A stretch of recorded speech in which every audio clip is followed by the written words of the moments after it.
Bonjour mesdames, voilà, très heureux de vous retrouver de nouveau. Donc on se trouve au 22 rue Voltaire à Levallois pour un cours de dames qui s'organise à partir de 11 heures du matin. Bezat Hashem. Alors on va essayer de parler des midotes, vous voyez, en couple, c'est-à-dire des qualités, des défauts, vous voyez, des vertus qu'on peut avoir en couple, et d'expliquer en fait des raisonnements ou bien si vous voulez, des comportements qui sont liés essentiellement aux midotes des gens.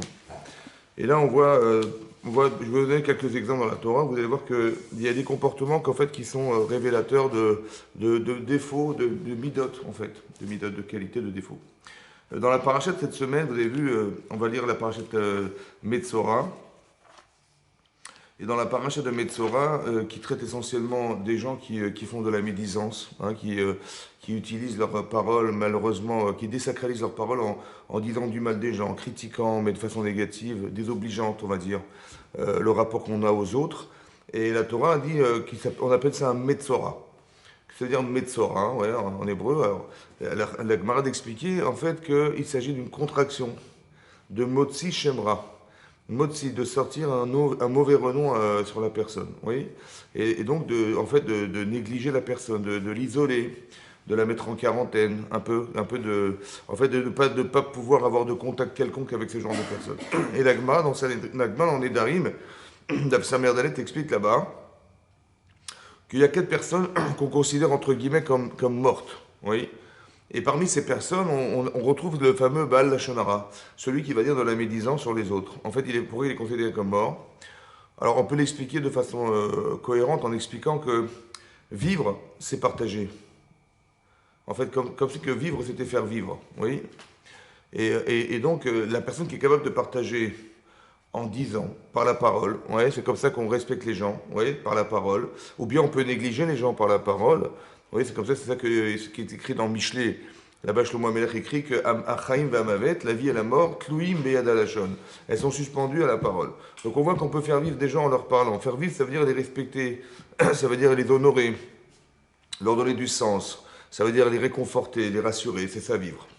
Et l'inverse, oui, on peut détruire par la parole en négligeant la personne, en abusant de sa confiance, comment on veut dire, en ramenant les gens à la nullité qui est chez eux. Et c'est comme ça qu'on détruit des personnes. Oui. Et donc on dit que cette personne, Rachid Kemet, elle est comme morte. Ça veut dire que le fait de ne pas être dans la capacité de coexister avec les gens, qu'est-ce qu'il vit en lui, on ne sait pas. Et donc c'est ça.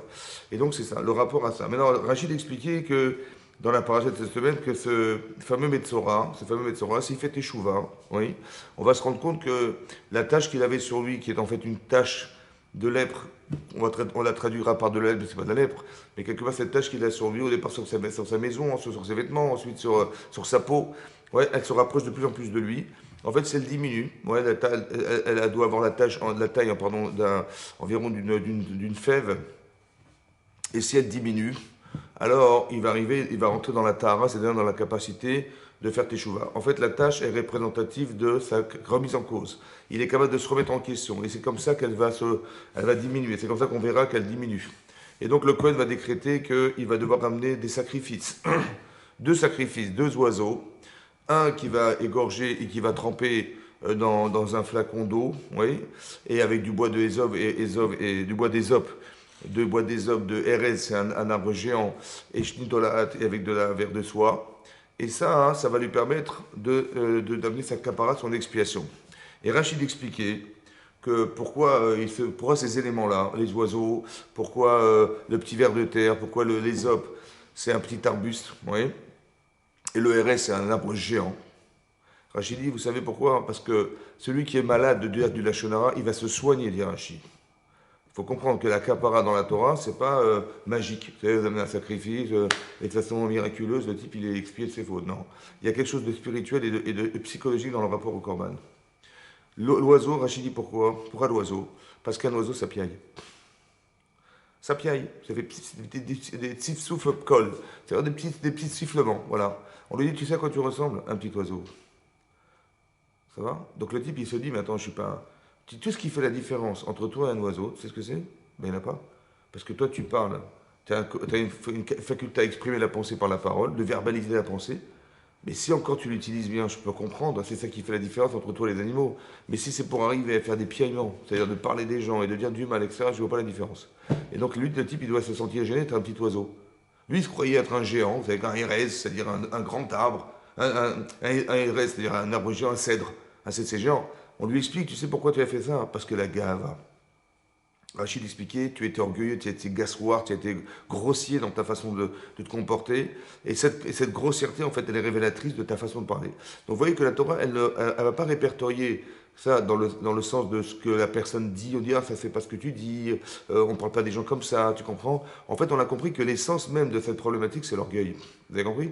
Il y a des gens qui fonctionnent en essayant de grandir, en permettant aux autres de grandir, ça va, en leur donnant des conseils, de partager leur vie avec les autres, etc.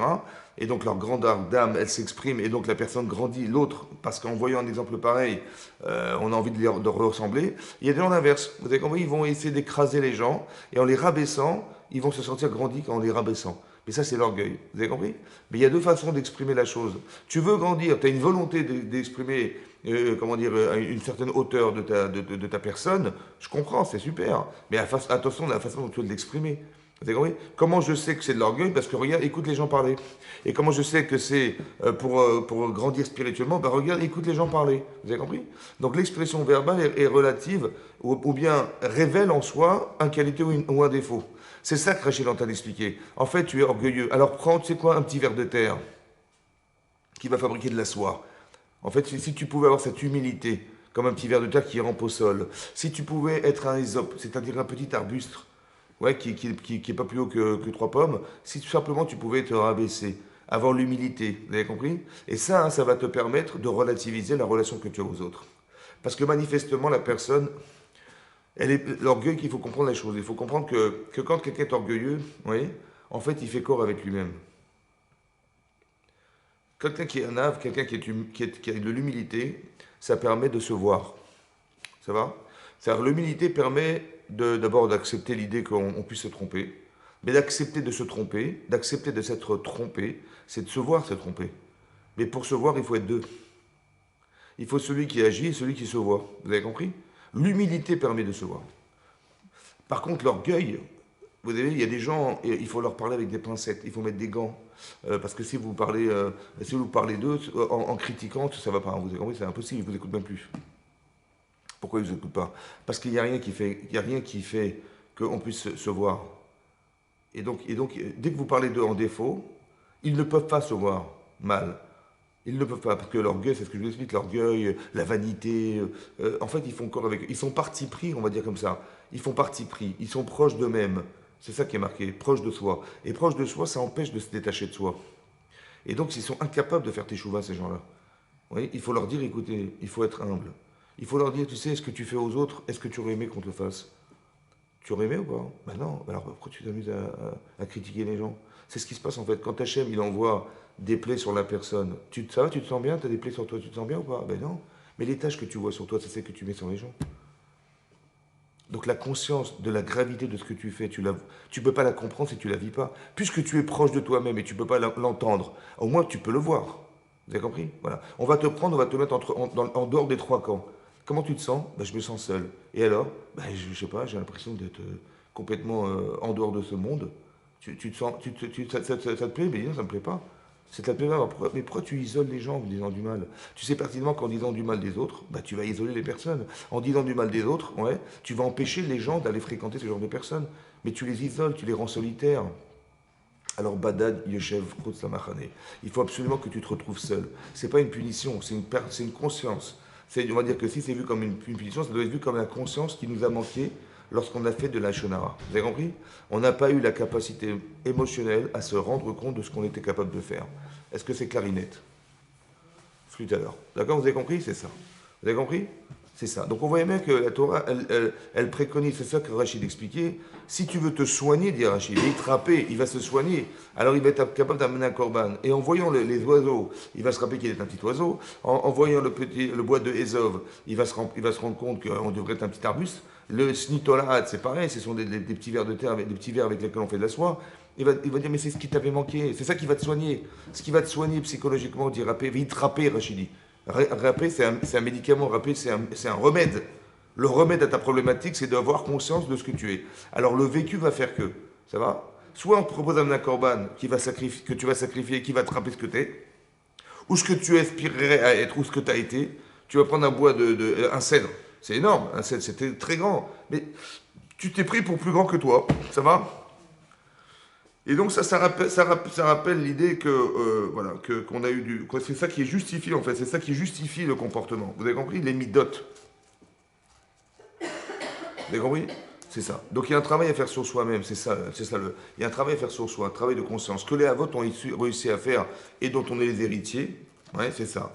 On doit avoir des midot tovot, des bonnes intentions, des bons comportements qui se justifient par des midot, des qualités humaines. Vous avez vu, Abraham, Abraham, il fait des choses que même pas en rêve on aurait imaginé faire nous-mêmes. Vous avez compris? La faculté qu'il a de recevoir des gens, l'hospitalité, elle est énormissime. Mais ça, c'est des midot tovot qu'il a travaillé. Mais comment il a fait? À force d'exercer sur soi le fait de donner, on devient cette personne. Et même à la limite, je vous dis à l'inverse, que de ne pas pouvoir donner, ça devient insupportable. Alors qu'il y a d'autres personnes qui, de donner, ça leur est insupportable. Ils ne peuvent pas supporter de donner. Ils ont l'impression qu'ils perdent quelque chose en donnant. En fait, c'est marqué, vous savez, c'est marqué aussi dans la Gemara, à la fin de Chagiga, à la fin de ce traité de Chagiga, c'est marqué Ze Ashulchan Asher Lifnei Hashem. Voici le Shulchan, la table qui se trouve devant Hashem. La table devant Hashem. La Gemara a expliqué que la table devant Hachem, en fait, c'est cette fameuse table qui était le misbéar, qui était l'autel sur lequel on sacrifiait des corbanotes. D'accord? Et donc, comment on avait à expier nos fautes, comme on vient d'expliquer, en approchant un corban. La Gemara disait à Shulchan, on a parlé de la table sur laquelle vous mangez, pour dire que ça doit pouvoir remplacer le misbéar, l'autel dans lequel on a porté le sacrifice à l'époque. Aujourd'hui, on n'a plus ce sacrifice. Alors, comment on va faire? La Gemara disait à Shulchan, c'est la table qui va expier nos fautes. D'accord? Le fameux korban dont on parle, en fait, c'est à table que ça va se passer. Alors, comment ça s'explique? Comment on peut expliquer que le fait qu'on soit à table, ça expie nos fautes? Ouais. À part le fait que ça nous fait grossir, mais bon, comment ça s'explique? Comment vous avez compris? Ouais. Vous avez compris ou pas? Moi, j'ai pas compris, mais c'est pas. Nous, on fait des brachot, je sais pas, on va sanctifier la table, c'est ça qu'on aurait imaginé dire, n'est-ce pas? Rachid dit pas du tout. Regardez le Rachid là-bas, il dit Achnasatochim. Le fait d'inviter des gens, ça expie nos fautes. Est-ce que vous vous rendez compte de ça? Le fait d'inviter des gens à la maison, ça expie les fautes. Donc si de recevoir des gens, de faire du bien, de les réconforter, de montrer l'amitié qu'on a vis-à-vis d'eux, ça expie la faute. Ça expie la faute. Donc c'est quoi la faute?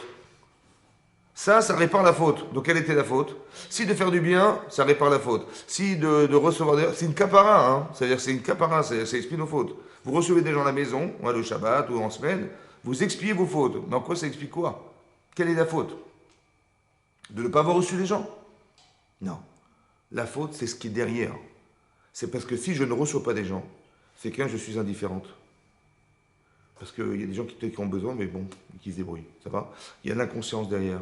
Il y a de la négligence. Il y a, comment on veut dire tout ça? Vous avez compris, c'est ça?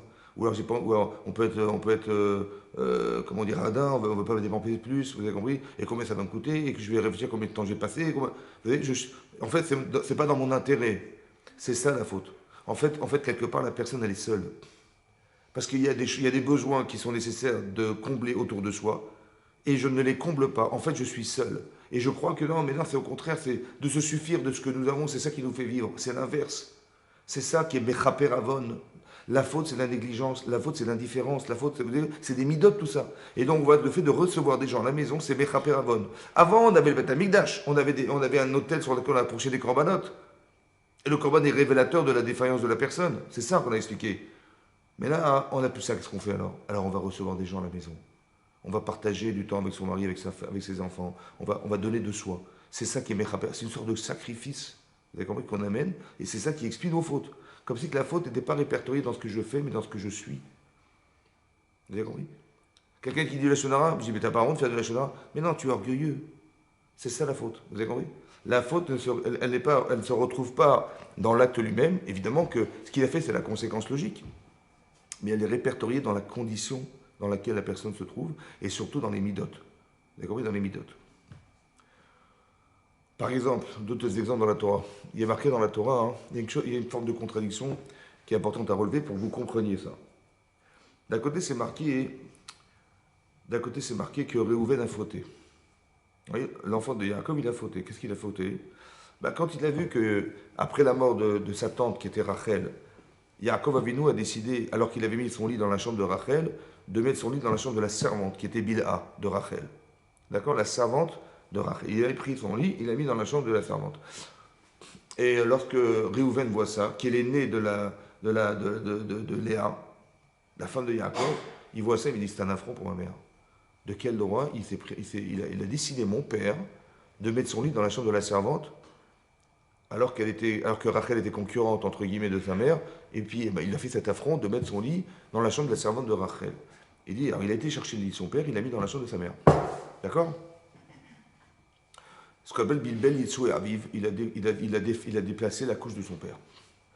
Maintenant, on sait pertinemment que le lit de son père, c'était pas le lit de son père simplement, c'était la Shekhinah qui résidait sur le lit de Yaakov. La Shekhinah résidait dans cet espace.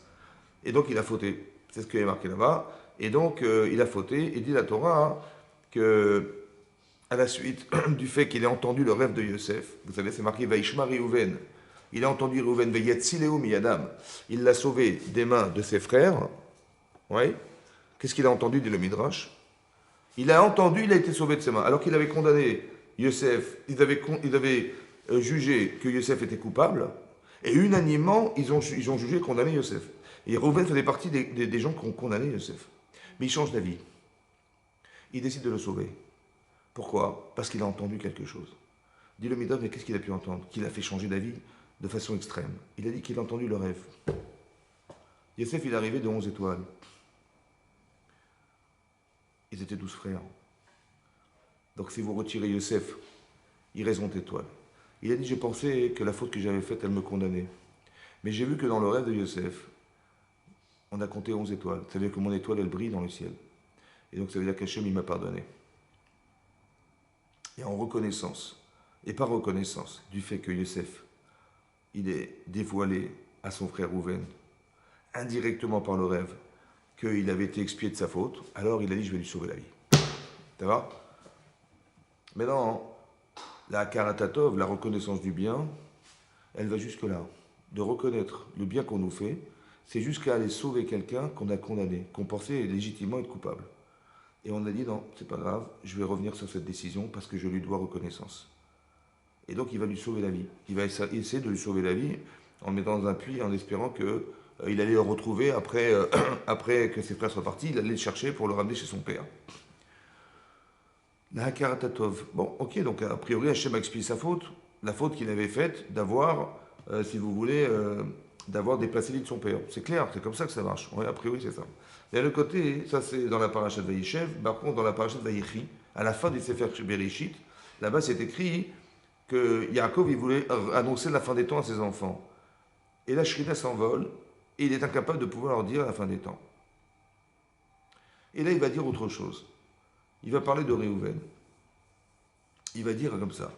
Kochi vereshitioni. Kir kochi, tu es ma force. Reshitoni, les prémices de ma semence. C'est le premier enfant qu'il a pu concevoir et la première semence qu'il a pu avoir, c'était avec cet enfant. Yeter seet yeter az. Yeter seet. Tu avais en plus de tes frères, Yeter, en plus de tes frères, seet. Rachid expliquait, Nisiut kapaim. Tu pouvais bénir le peuple juif. Tu étais le Kohen. Tu étais censé être le Kohen. La Kedusha du Kohen. Yeter seet. Yeter az. En plus, tu avais la puissance. Rachid dit, tu aurais pu être le roi. L'homme qui aurait dû diriger ce peuple juif, c'était toi. Tu aurais pu être le Kohen, celui qui aurait pu le bénir. Pachas kamaim al totar. Pachas kamaim, impétueux comme l'eau tu étais. Al totar, il ne t'est rien resté. Ouais, pourquoi? Parce que Bibel, il souhaite, alors, tu as désacralisé la couche de Hachem qui était résidée sur ce lit. Voilà ce qu'il a dit. Non, j'ai pas compris. Mais Hachem lui a pardonné. Donc, normalement, quand on fait Teshuvah, n'est-ce pas? Quand on fait Teshuvah, on récupère ce qu'on a perdu, on est d'accord ou pas? Hachem, il efface les fautes. Donc, logiquement, ça veut dire que s'il nous pardonne, on revient à la case départ. Alors, pourquoi il a perdu la royauté? Pourquoi il a perdu, comment ça s'appelle? Le pouvoir d'être un Cohen et de bénir les gens. Pourquoi il a perdu ce pouvoir? Vous savez pourquoi? Non? Dommage. Non, vous savez pourquoi? Parce qu'en fait, par Kamaïm, il est resté impétueux. Ça veut dire le défaut d'être spontané, sans réfléchir. Tu peux te faire pardonner ce que tu as fait. Mais ce qui est essentiel, c'est de se faire pardonner ce que nous sommes. Se faire pardonner ce que nous sommes. Si tu es impétueux, qu'est-ce que je fais? Tu ne veux pas devenir un roi? Vous avez compris quoi? Je te pardonne sur la faute que tu as faite. Mais je peux pas te changer. Mais c'est pas moi qui vais te changer. Vous avez compris ça? Donc manifestement, si tu as ces défauts-là d'être impétueux, je te pardonne sur la faute, tu as fait tes chouvas sur ce que tu as fait. Mais est-ce que tu as fait tes chouvas sur ce que tu es? C'est-à-dire de se dire maintenant, dorénavant, je vais maîtriser mon impétuosité. Ça, j'ai pas vu ça. C'est pour ça que j'avais dit, tu pourrais jamais être roi si tu es impétueux. Tu peux pas bénir les gens si tu peux pas être un Cohen si tu ne réfléchis pas à ce que tu fais. Parce que de façon spontanée, tu vas faire sans réfléchir, ça va pas. Ça veut dire que les qualités humaines, elles sont fondamentales. Ça veut dire qu'on ne mesure non pas en termes d'actes ce que font les gens. Vous avez vu? C'est pas l'acte qu'on reproche, parce que là, tu peux faire tes choix, il n'y a pas de problème. C'est est-ce que tu es d'accord que ta façon de raisonner ou ta façon d'être, ta façon de raisonner, elle est fonction de ce que ta façon d'être. Et si tu n'as pas les qualités qui vont avec, tu vas toujours penser tordu, tu vas toujours penser mal réfléchir, mal penser. Vous avez compris? Il faut arrêter de regarder les gens selon ce qu'ils font, mais selon ce qu'ils sont. Et selon ce qu'ils sont, c'est ça qui est fondamental. Si vous voulez aider les personnes, il faut les aider à se rendre compte, non pas de ce qu'ils ont fait. Tu dis, mais comment tu as pu faire ça? C'est pas ça qui m'intéresse. C'est comment tu comprends que tu en es arrivé là. Oui. Quelqu'un qui fait de la shonara, par exemple, c'est qu'il a un problème d'orgueil. Il est collé à lui-même. Il n'est pas capable de se rendre compte de la souffrance qu'il engendre en disant du mal des autres. D'accord? Donc c'est-à-dire que c'est un problème plus profond que d'analyser des actes. Ça va? C'est plus profond que ça. Il faut savoir que la Torah nous parle essentiellement des qualités défauts. Vous avez compris? Par exemple, vous allez voir que Lot, qui est à la fois le neveu d'Abraham et le beau-frère d'Abraham, puisque Lot est le frère de Sarai, Abraham va épouser Sarai, son père, le père de Lot, décède, alors il va prendre à charge son beau-frère qui est à la fois son neveu, et ils vont partir ensemble. Lech lecha me'artzecha, Hashem lui demande de partir. Et Lot va suivre, Yalech ito Lot, il va suivre Abraham. Il va suivre Abraham pour les qualités d'Abraham, pour les vertus d'Abraham, c'est ça, n'est-ce pas? Il est impressionné par cet homme Abraham, il dit, mais moi je quitte mes parents, je quitte ma famille, je pars avec Abraham. D'accord? Hashem lui dit, Lech lecha me'artzecha. Hashem lui dit, quitte ton pays. Molatecha, l'endroit où tu es né. Betavicha, la maison de tes parents. Quand vous partez de chez vos parents, vous allez vous marier, d'abord vous quittez la maison de vos parents. Après vous quittez éventuellement l'endroit où vous êtes né, et après vous pouvez éventuellement quitter votre pays. Mais là c'est marqué l'inverse. Ton pays, l'endroit où tu es né, tes parents. Ça va? Donc quand Hachem dit Avraham lech lecha, logiquement si c'était un roman la Torah, on aurait dit quitte tes parents, l'endroit où tu es né et le pays où tu vis. C'est ça qu'on aurait dû dire. C'est pas marqué comme ça, c'est marqué l'inverse. Vous savez pourquoi? Parce que la Torah ne s'intéresse pas à savoir comment il s'est déplacé, avant combien de valises il a pris. Non. Ce qui m'intéresse, c'est le niveau de difficulté qu'on a de partir. Alors la plus facile, c'est quitter son pays. Parce que c'est qu'un problème de langage, de mentalité, c'est pas très difficile. Le plus compliqué, encore plus compliqué, c'est l'endroit où tu es né. Tu as des repères d'enfance, tu as des amis d'enfance. Va te refaire des amis ailleurs, c'est difficile. Ouais, des repères, c'est difficile. Et le plus compliqué, c'est les parents. C'est la cellule familiale.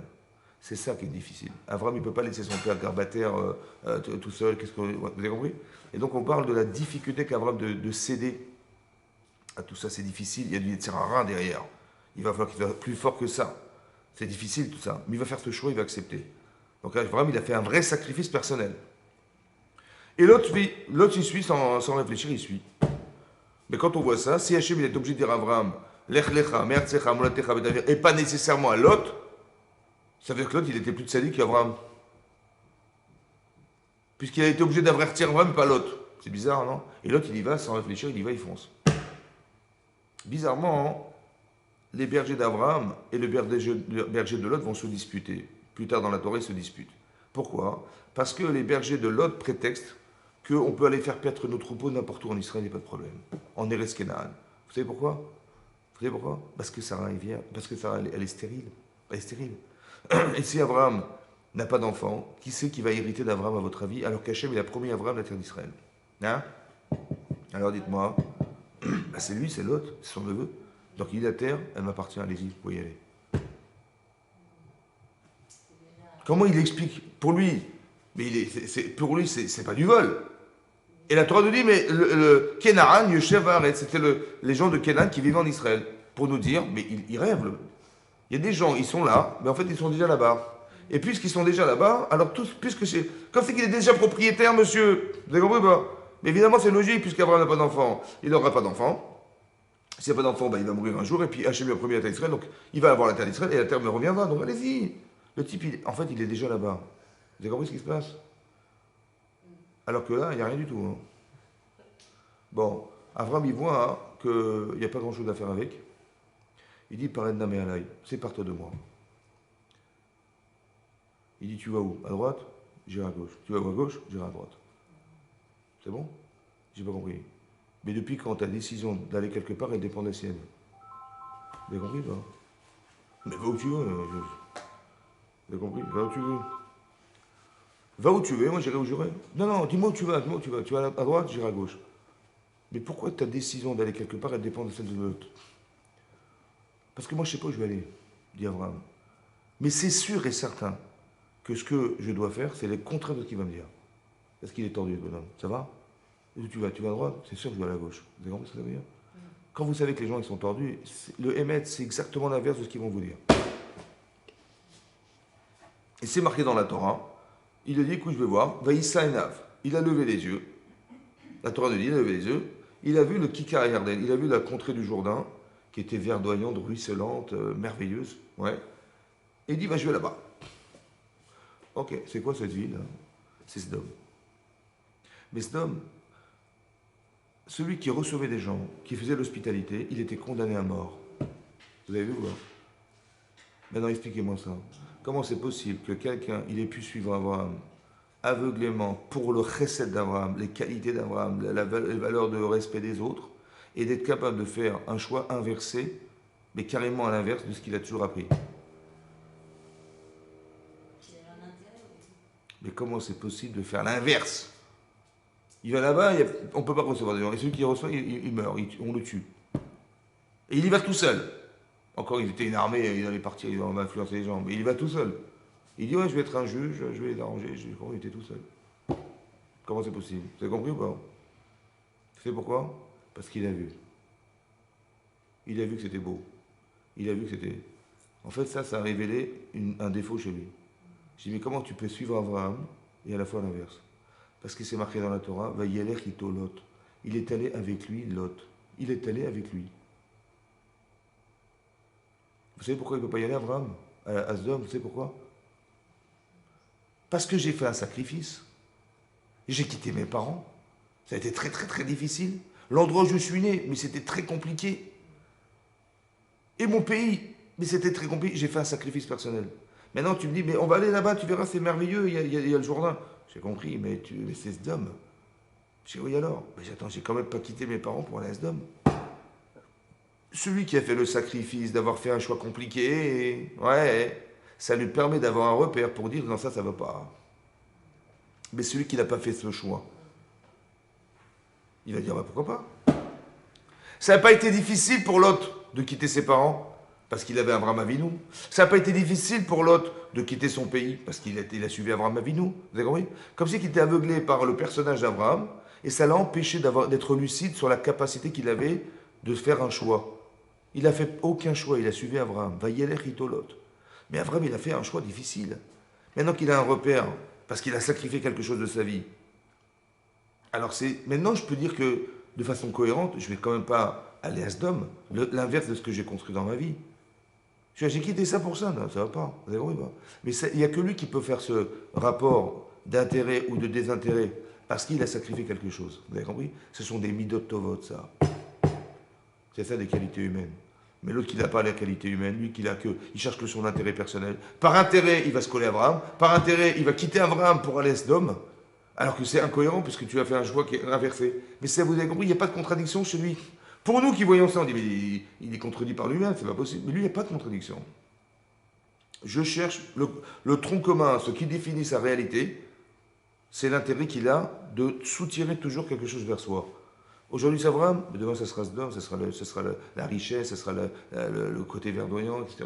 Au détriment de quoi? Mais il n'y a pas de problème, ils vont faire tes chouvas, t'inquiète pas, je m'occupe d'eux, etc. Il va toujours se justifier quelque chose. Mais en fait, tout ça, c'est articulé par un problème personnel qui est engagé, c'est celui de toujours tirer vers soi la couverture. Vous avez vu? Vous avez compris? C'est ça. Et donc, il faut faire très attention aux midot. On va faire Pessah bientôt, n'est-ce pas? Oui. Et on nous demande de nettoyer la maison. Non, je gueule. On nous demande d'éliminer le chametz. D'éliminer le chametz.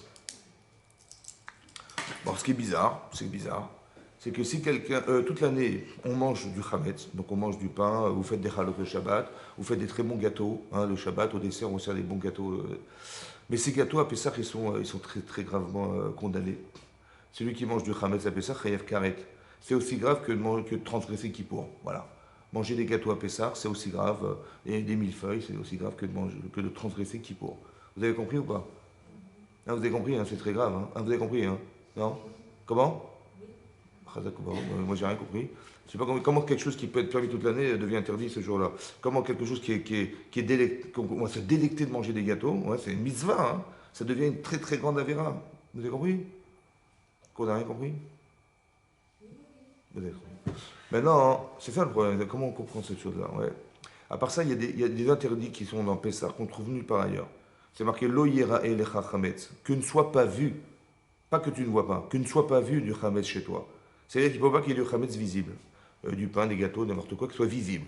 Velo imatse, ni que se trouve chez toi. Par exemple, si quelqu'un il a pris du pain qu'il a mis dans un sac en plastique, ouais, il a fisté tout ça, il a fait un trou dans son jardin, il a mis ça dans la terre et il a recouvert de chametz dans son jardin. Ne se trouvera pas de chametz chez toi. Parce qu'il est invisible, c'est-à-dire qu'il n'est pas visible, mais il se trouve chez toi. La Torah dit ni que ça soit, on puisse le voir, ni qu'on puisse le trouver chez toi, ce chametz. D'accord?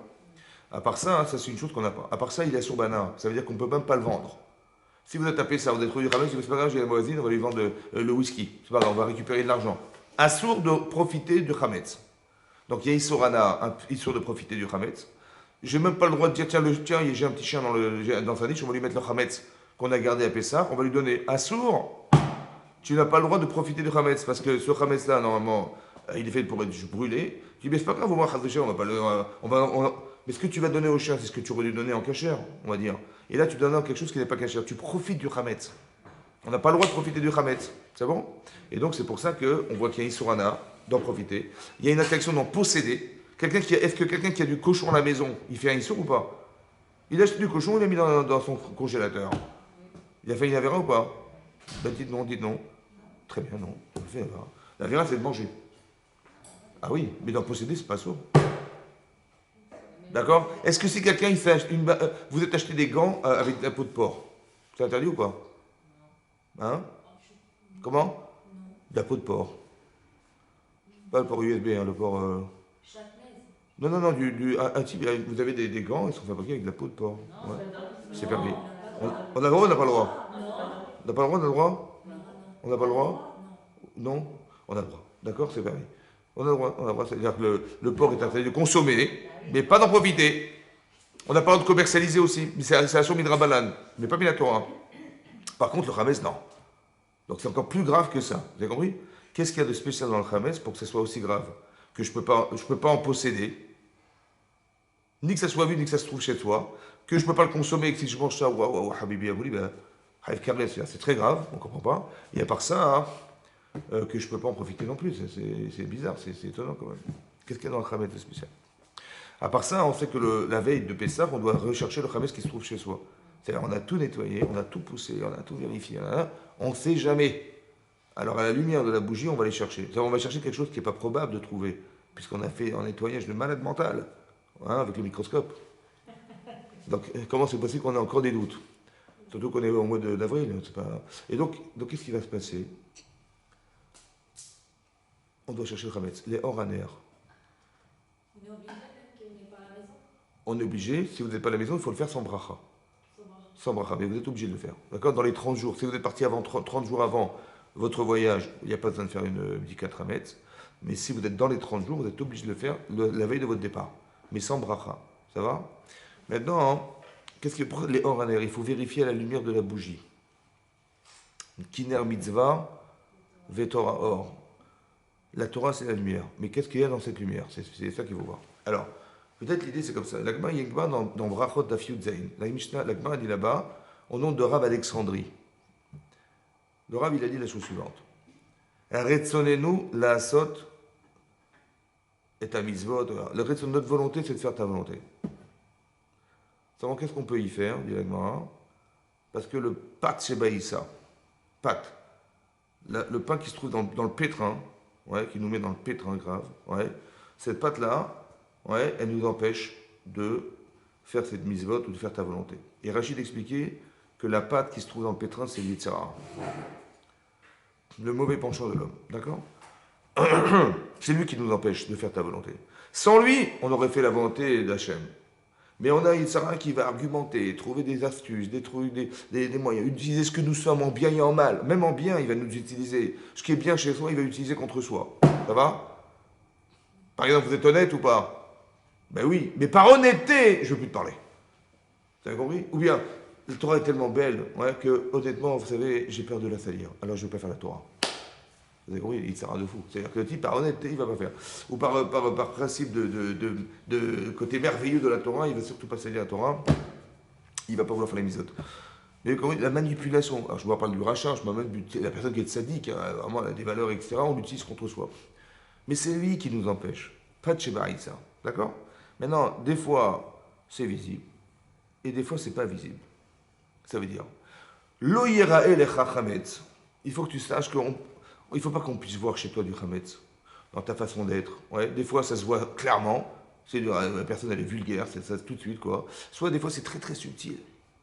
C'est fin. Ça veut dire que c'est des choses qu'on ne voit pas forcément, mais qui sont présentes. D'accord? C'est ça l'oyematse. Soit des choses on verra, que tu verras, ou bien qui se voient de l'extérieur. On voit ton comportement, on dit voilà, il y a du etc. Ou bien ça ne se voit pas de l'extérieur, mais toi tu sais qu'au fond de toi, il y a quelque chose qui est c'est visible, soit par les autres, soit par toi-même. Ça va, dans ton comportement, on voit qu'il se passe quelque chose. Soit c'est imatse, il se trouve quelque chose en toi qui justifie des comportements pareils. Ça va? Par exemple, quelqu'un qui fait de la chénara, vous dites tout de suite qu'il se prend pour qui celui-là? Donc il a de l'orgueil, donc ça se voit, c'est visible. Lo yirael el chametz, il ne faut pas qu'on puisse voir du chametz chez toi.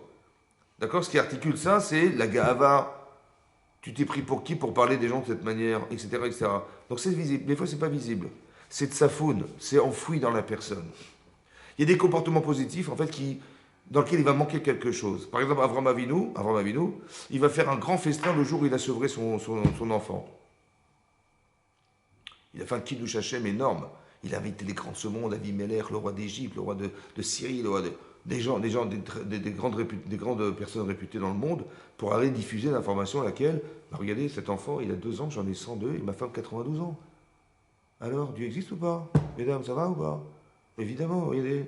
Et eux, ils vont envoyer, on va diffuser l'information comme ça. Mais là-bas, le Satan, il vient voir Hachem, il dit, mais bon, Chazak ou Baruch, Abraham, super, Kol HaKavod. Mais il aurait pu t'amener un korban personnellement pour te remercier quand même. Il ne l'a pas fait. Vous avez vu?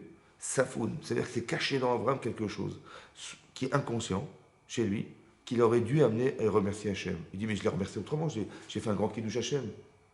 J'ai pensé que ça suffisait. Soit il va se dire, peut-être ça ne suffisait pas. Soit Hachem, à travers le Satan qui se trouve dans le cœur de l'homme, il va le condamner en lui disant, bon, c'est bien beau ce qu'il a fait, hein, mais caché en lui indirectement le fait qu'il n'ait pas remercié Hachem. Vous avez compris ça? Des fois c'est visible, des fois ça l'est pas. Qu'est-ce que fait Hachem? Il va éprouver Abraham.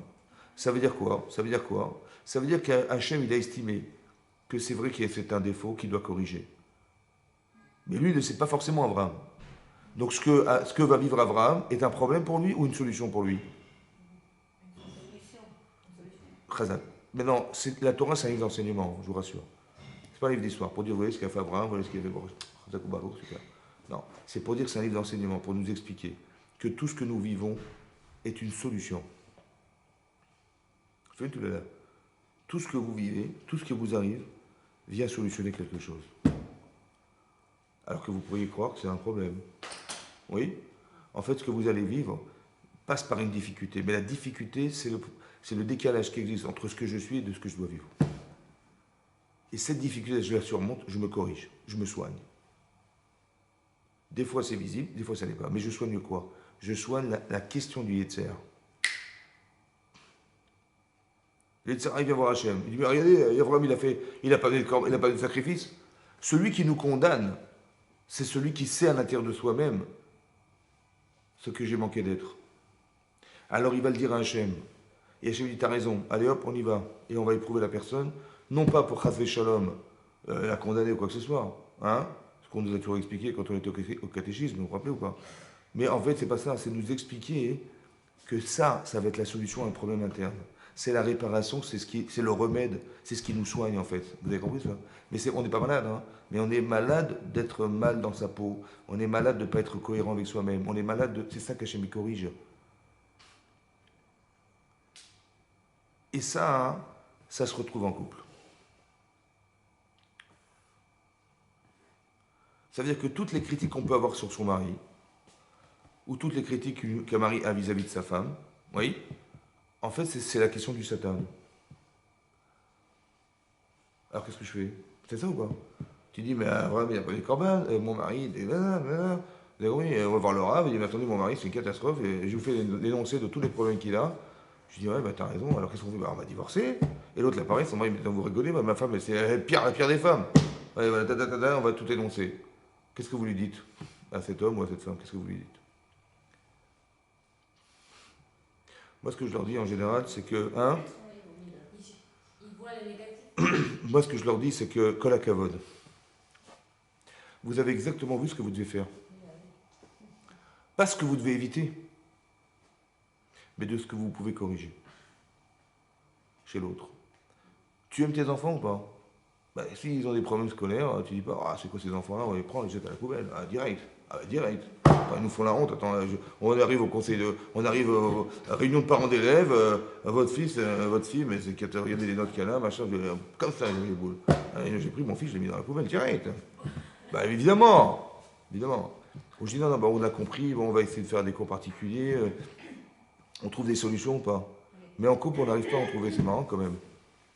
Mais si tu aimes ton mari, si tu t'aimes, tu dis je l'envoie balader. Parce que là, il fait. Je suis pas fier de ça, hein, franchement.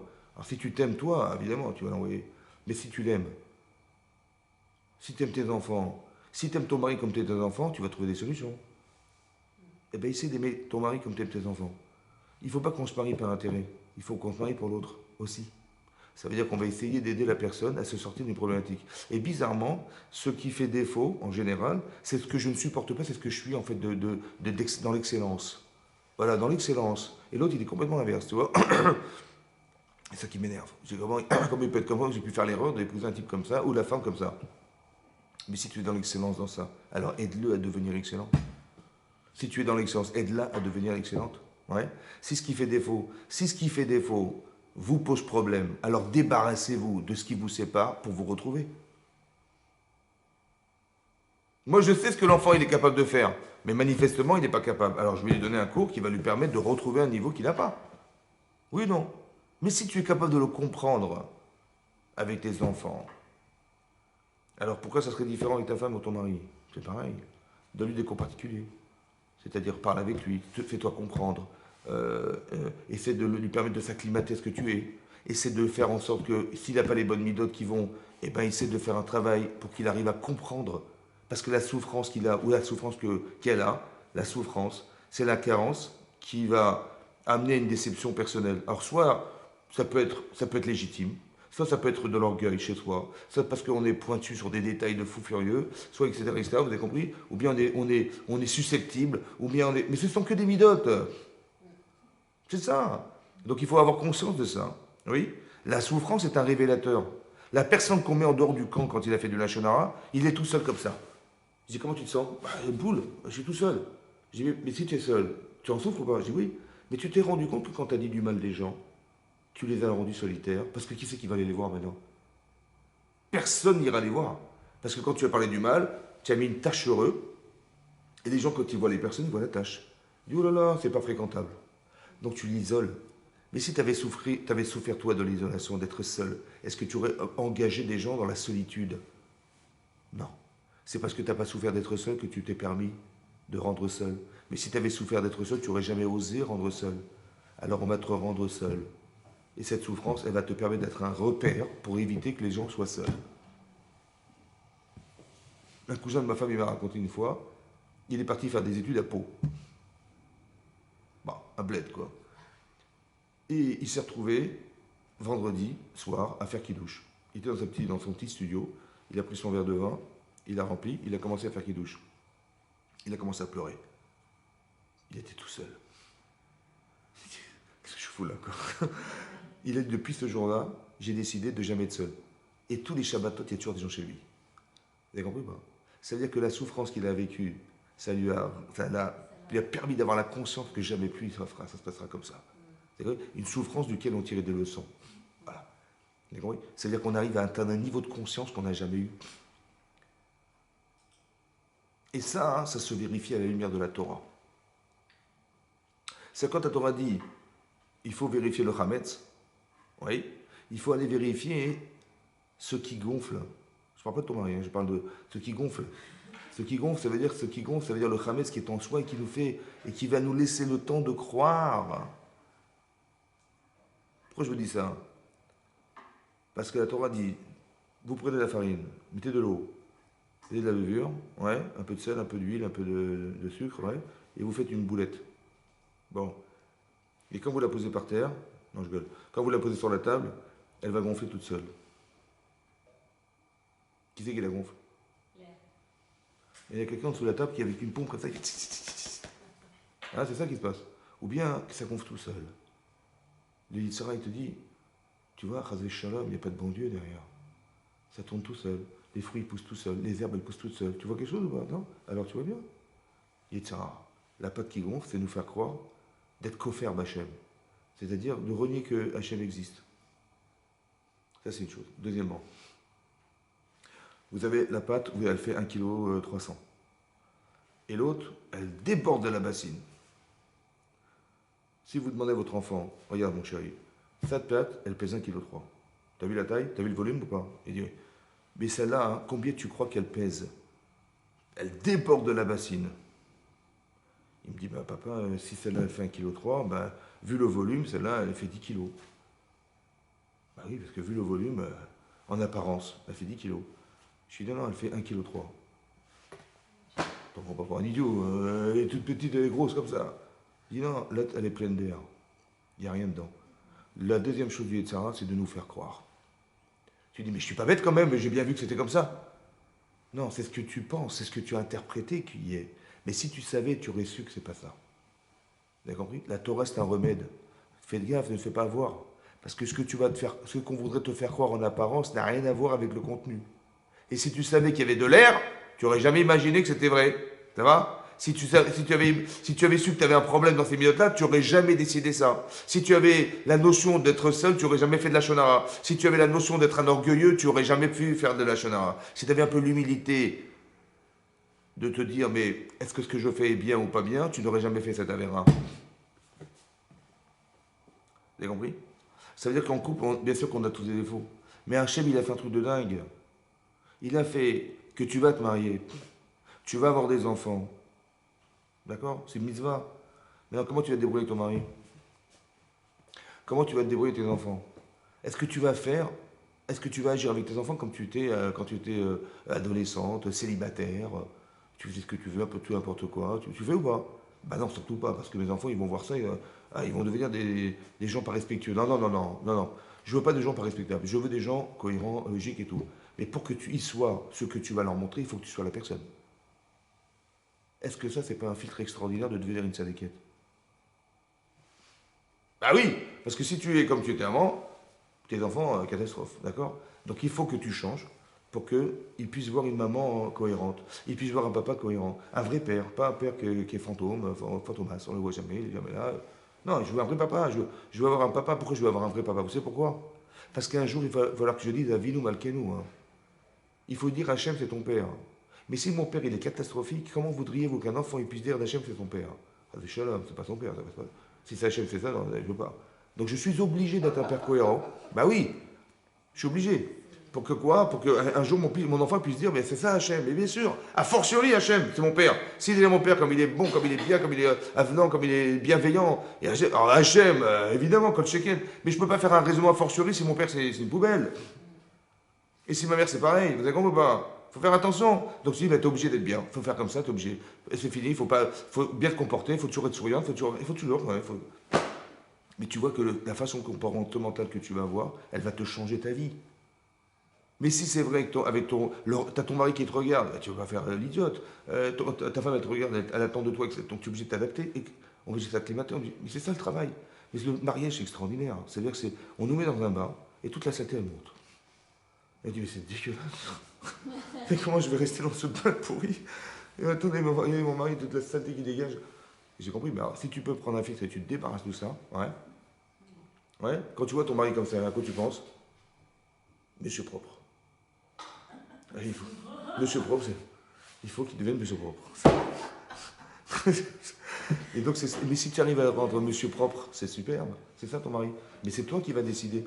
D'accord? Il faut avoir la noblesse, il faut être respectueux, il faut aimer.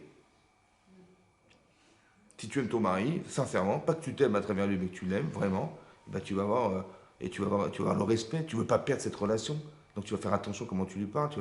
Et c'est comme ça. Et Zou Mechoubad, qui c'est qu'on respecte dans les gens? Amechabed, Tameriot.